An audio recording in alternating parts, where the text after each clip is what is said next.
안녕하세요. 즐거운 순간의 박대선입니다. 오늘은 1억으로 평생 연금 받는 원룸 주택상가 이거를 얘기해 보려고 합니다. 이 책은 제가 2016년인가 15년인가 아마 그때쯤 어쨌든 몇 년 전에 읽은 책인데요. 이 아파테이아라는 분이 다음 카페에서 칼럼을 많이 쓰던 분입니다. 지금은 쓰지 않으세요. 왜냐하면 목표가 부자가 아니고 행복한 부자였기 때문입니다.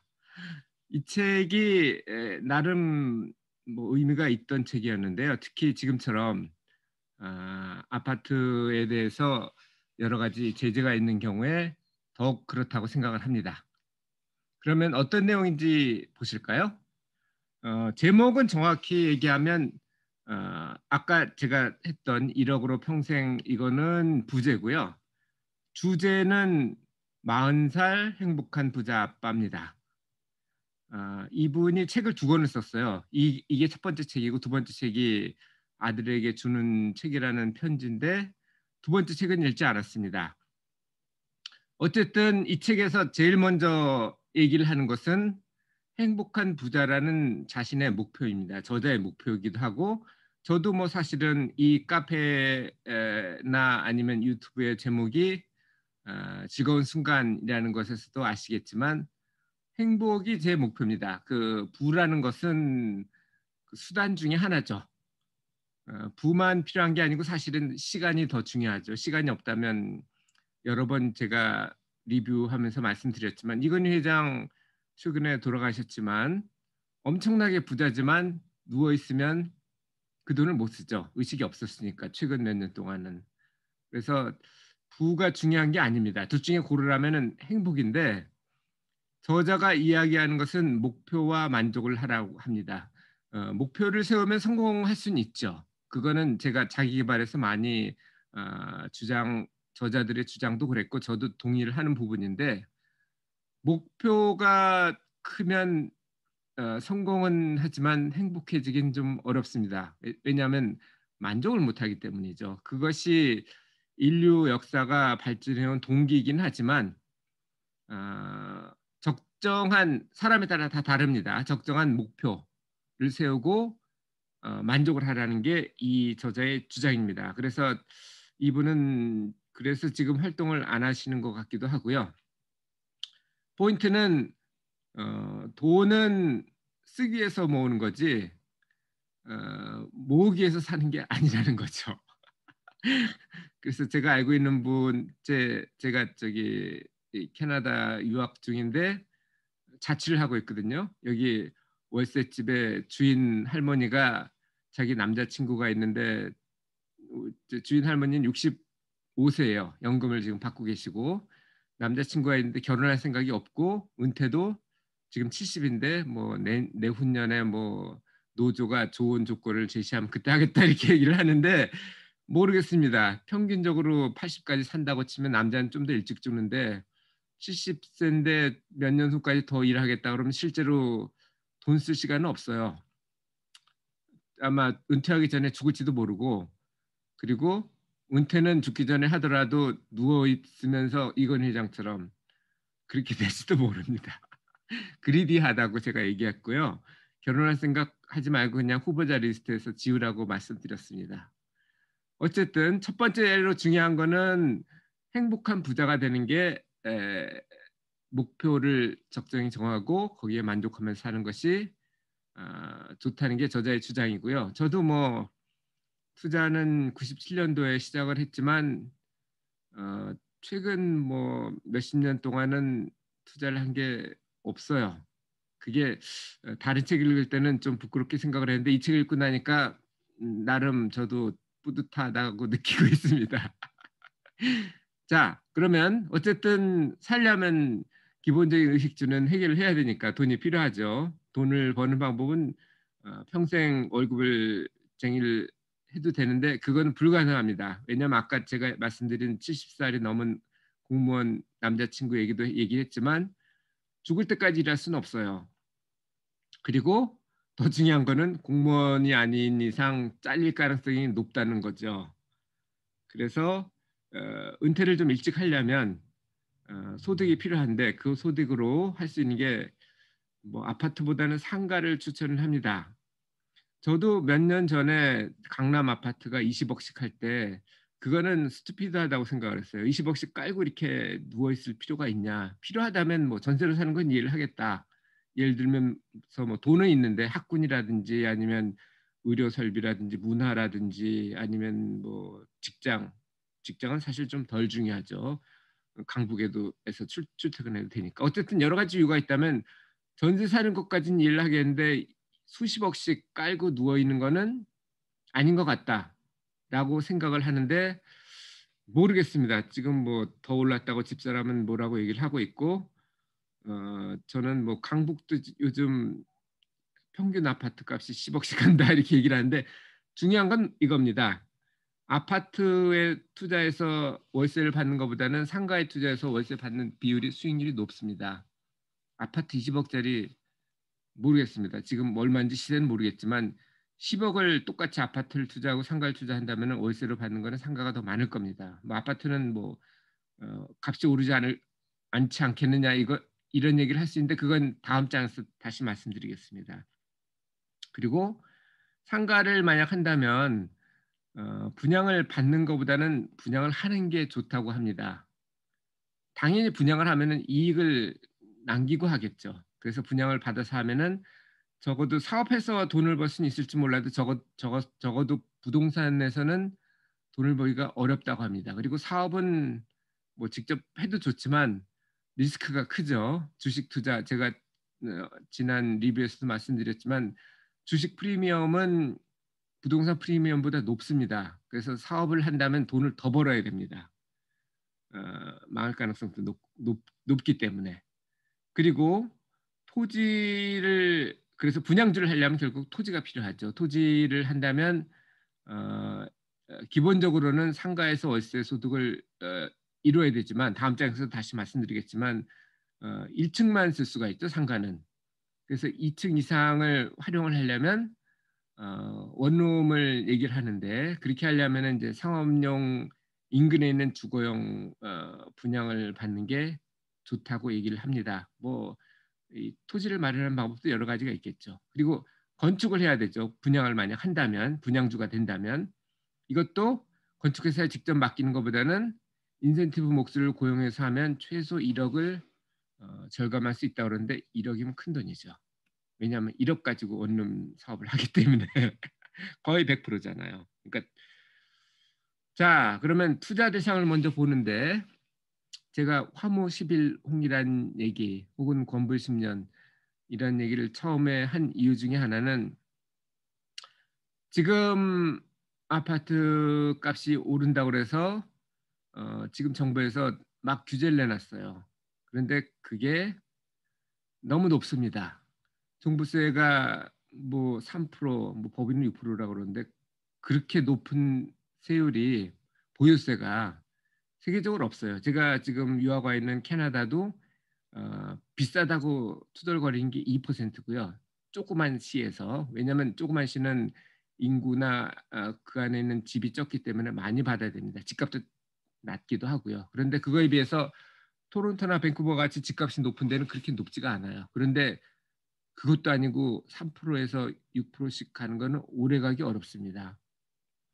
이 정책이 바뀌든지 아니면 권력이 바뀌든지 둘 중에 하나일 겁니다. 예로부터 혁명은 어, 정권을 위해서 혁명이 일어나지는 않았어요. 그러니까 민주주의 때문에 혁명이 일어난 경우는 그렇게 많지가 않습니다. 하지만 배고픈 경우는 혁명이 일어나요. 그 언제가 그랬냐면 러시아 러시아가 아니고 프렌치 리볼루션이 그랬죠. 요즘 뭐 빵뚜아네트 뭐 이런 얘기도 있는데 민중들이 갔다고 하죠. 그 루이 16세가 있는 베르사유 궁전에 가서 빵을 달라고 그랬더니 그 마리 앙뚜아네트가 한 얘기가 아니 배고프면 케이크를 먹으면 되지 무슨 빵을 욕을 하냐. 전혀 앞뒤를 모르는 상황이죠. 그래서 이 정책은 오래 가기는 좀 어려울 겁니다. 하지만 뭐 어쨌든 지금 보면은 주택을 만약 대상으로 한다면 아파트나 원룸이 있는데 아파트를 대상으로 하려면 돈이 좀 있는 사람이어야 돼요. 이 아파트를 뭐 예를 들어서 매매를 하든 임대를 하든 똑같아요.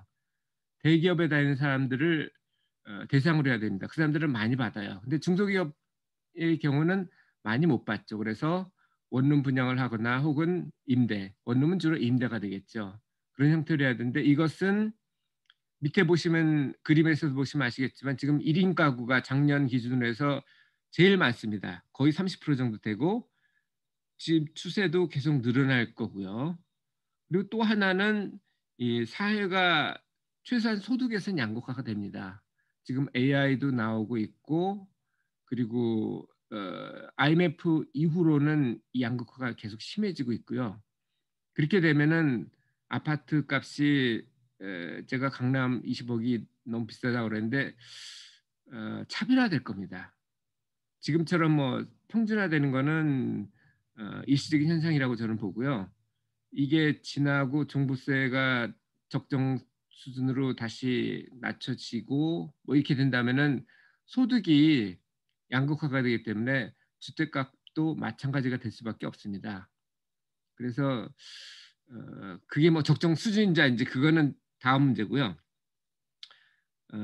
주택 투자를 한다면 수요가 많은 원룸을 하는 게 좋다라는 거고 원룸하고 좀 유사한 오피스텔도 대상으로 볼 수가 있는데 오피스텔 한 채 투자 비용과 원룸 10유닛 투자 비용이 비슷합니다. 그래서 결과적으로 보면 수익률은 원룸이 더 많고 그리고 이거는 몇 년 전 얘기예요. 원룸 수요 초과 지역이 있습니다. 주로 중소기업이 많은 쪽이죠. 화성과 평택인데 이거는 투자 시점에 따라서 좀 달라질 수 있습니다. 문제가 될 수 있는 거는 원룸은 이제 부실 시공이 문제가 될 수 있어요. 그런데 만약 그거를 분양주가 된다면 직접 건축을 하는 거죠. 그러면 부실 시공 문제를 없앨 수 있습니다. 단가도 줄일 수 있고 원가도 그 이익 부분도 일종 부분 노릴 수가 있습니다. 그래서 1층은 상가고 2층 이상은 도시형 생활주택이죠. 법적인 용어는 원룸 빌딩으로 지을 수가 있는데 그렇게 본다면 2층 이상을 볼 때는 자족 지역을 선택해야 되는데 수요가 많은 쪽은 중소기업이 많은 쪽, 서울로 치면 공장형 아파트가 많은 쪽이 되겠죠. 예를 들면 서울숲이나 아니면 구로 쪽에 그런 아파트형 공장들이 많죠. 그런 쪽을 생각하시면 될 거고요. 일단 먹고 살아야 되기 때문에 직장 근처 슈퍼가 있어야 되겠죠. 근처에. 그리고 나머지는 부수적인 건데 주점, 노래방, 당구방, PC장. 왜냐하면 1인 가구를 주로 타겟으로 하기 때문에 가끔씩 술도 마셔야 되고 당구도 쳐야 되고 PC방도 뭐 저는 안 가지만 필요할 수 있고 노래방도 필요하고 이렇습니다. 이런 것들이 검토를 해야 되고요. 또 이거는 좋은 점도 있습니다. 1층은 상가로 해야 되기 때문에 이런 부분들이 어, 상가용으로 도움이 될 수 있을 겁니다. 그리고 택지 분양은 토지공사에서 받을 수 있고 토지공사에서 받으면은 택지 지역 지구 뭐 이런 쪽이기 때문에 수요 예측하기가 쉬워요. 그에 비해서 경매 쪽에서도 할 수가 있겠죠. 이거는 좀 수요 예측은 어렵지만 그래서 분석하는데 공부가 좀 더 필요하지만 대신 싸게 살 수 있는 장점이 있습니다. 자, 상가 지역은 어느 쪽을 골라야 되는지도 설명을 하고 있는데요. 중심 상업지구와 연결된 집로 코너가 제일 좋다고 합니다. 이런 상가는 1급 상가라고 하는데 1층 전체를 하는 게 아니고 쪼개서 줄 수 있다고 하네요. 쪼개서 주면 당연히 수익률은 더 올라가겠죠. 리스크도 줄고. 그리고 세대수 많은 아파트 인근인데 완충 녹지나 주요 도로 같은 경우는 수요를 차단하는 효과가 있기 때문에 거기에는 근접하지 않은 쪽에서 고르면 되겠습니다. 그러면 상업지구에 대해서 조금 더 자세히 알아보겠는데요. 1층과 지층을 같이 묶어서 생각하시면 되겠습니다. 왜냐하면 지층은 분양이 안 돼요. 임대도 안 되고. 그래서 그런데 만약 1층과 지층을 계단으로 연결해서 같이 쓰게 하면 그거는 또 효과가 좀 있습니다. 그래서 이건 제 생각이에요. 그 지층 연결하는 부분은 이 학교 정화구역 초등학교 200m 이내는 PC방이나 노래방을 할 수가 없습니다. 그걸 고려해서 그 바깥쪽에 골라야 될 거고요. 임대 아파트는 일반적으로 2,500세대가 입주를 한다고 합니다. 그러니까 일반 세대를 500세대를 평균으로 하면은 5배나 수준이 높고, 또 임대 아파트 입주자들은 인근에 있는 상가에서 소비를 하는 경향이 높습니다. 그래서 오히려 상가로서는 최적의 입지가 된다는 얘기고요.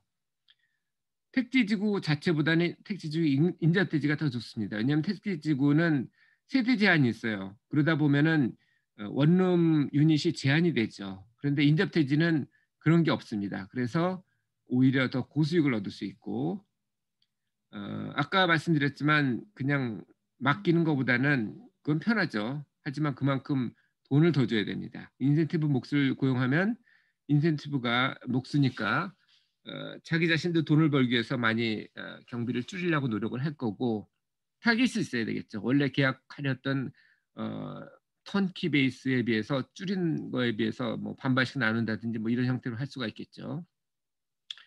그리고 토지를 구입하는 데는 돈이 필요하고요. 건축 비용은 토지를 담보로 해서 하는 걸 원칙으로 합니다. 가장 중요한 거는 대출을 두려워하시는 것보다는 공실률을 두려워하셔야 된다는 거예요. 대출은 공실률이 없으면 적거나, 그러니까 목표 공실률 이하면은 문제가 되지 않습니다. 그래서 여러분이 적은 돈으로 사업을 하시려면 대출을 받아야 되고요. 대출을 받으려면 공실률이 적어야 된다는 것이 이 책에서 저자가 주장하는 목표였습니다. 자, 오늘 들어보니까 어떻습니까? 즐거웠죠?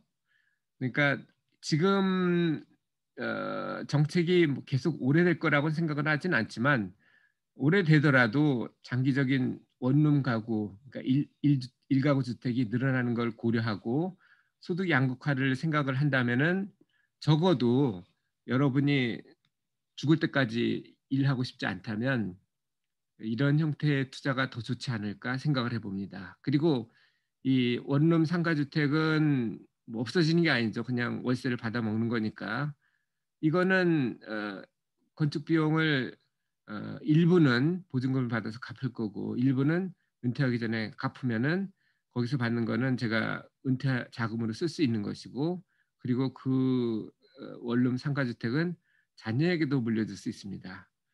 물론 고생은 좀 되겠죠. 이것저것 토지도 골라야 되고, 그리고 토지 매입 자금도 어쨌든 구해야 되고, 저축을 하든 투자를 하든, 그리고 건축하는데도 신경 써야 되고 대출해야 되고, 일부 분양을 하거나 돈이 부족하다면 원룸은 상가도 일부는 뭐 분양을 할 수 있겠죠. 아니면 그걸 또 임대를 하거나 이렇게 하는데 많은 노력이 들어갈 겁니다. 하지만 그만큼 투자해 볼 만한 가치가 있는 사업이 아닌가, 이렇게 저는 생각을 해봤습니다. 여러분도 이거는 혼자 하긴 좀 어려운 사업일 수 있어요. 그러니까 주위 친구들하고 공유를 하시고 같이 한번 해보시면 어떨까 생각을 해봅니다. 그렇게 해서 두 채를 해서 하나씩 나눠 가져도 되고, 아니면 반반씩으로 해서 분양을 해가지고 확보를 하는 방법도 있고, 방법은 여러 가지가 있을 것 같습니다. 그래서 중요한 거는 이 책을 한번 읽어보시고 연구를 해보세요. 그리고 죽을 때까지 일하지 마십시오. 일찍 은퇴해서 인생을 즐기시기를 바랍니다. 제가 아까 설명드렸던 70살 먹은 우리 어, 집주인 남자친구처럼 되지 마시고, 그러면 오늘도 즐거운 순간에 박대선이었고요. 다음에도 즐거운 순간이 될 수 있도록 좋은 책을 가지고 다시 리뷰를 하도록 하겠습니다. 감사합니다.